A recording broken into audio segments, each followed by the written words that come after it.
संभल में हुआ है, संभल में हुआ नहीं है, कराया गया है। अफवाहों में होता कुछ नहीं है, अफवाहों से होता बहुत कुछ है। संभल हिंसा को लेकर अखिलेश यादव लगातार बीजेपी सरकार और प्रशासन को लेकर हमलावर है।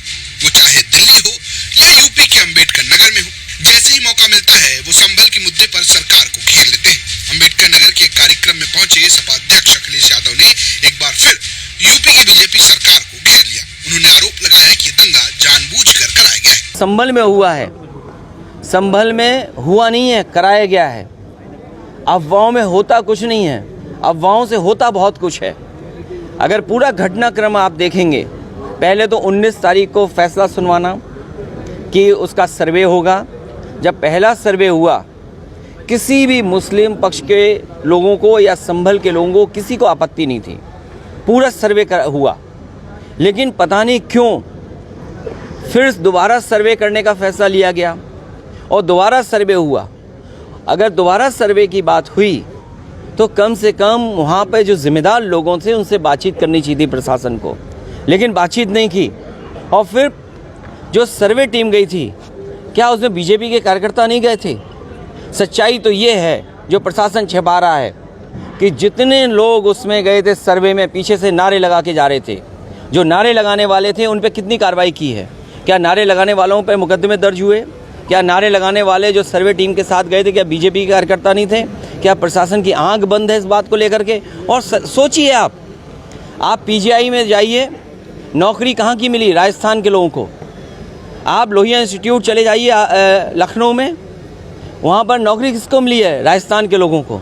सैफई मेडिकल यूनिवर्सिटी में चले जाओ तो नौकरी किसको मिली है? राजस्थान के लोगों को। और फिर राजस्थान के लोग उनको बैठाया जिन पर प्रश्न लगता है, जो अधिकारी हैं वहाँ पर। ये क्या वजह है कि राजस्थान के अधिकारी देख रहे हैं सब वहाँ पर, और बाहर से लाए हुए टेम्परेरी जो एक्सटेंशन पे रह रहे हैं उनसे कानून व्यवस्था संभाली जा रही है। ये गंभीर बात है। मुझे उम्मीद है कि इन सब घटनाओं को सुप्रीम कोर्ट सो मोटो लेकर के देखेगा कि आखिरकार इस तरह की साजिश क्यों रची गई। क्योंकि भारतीय जनता पार्टी को अपनी जो बेईमानी की थी, उन्होंने उस बेईमानी को छिपाना था।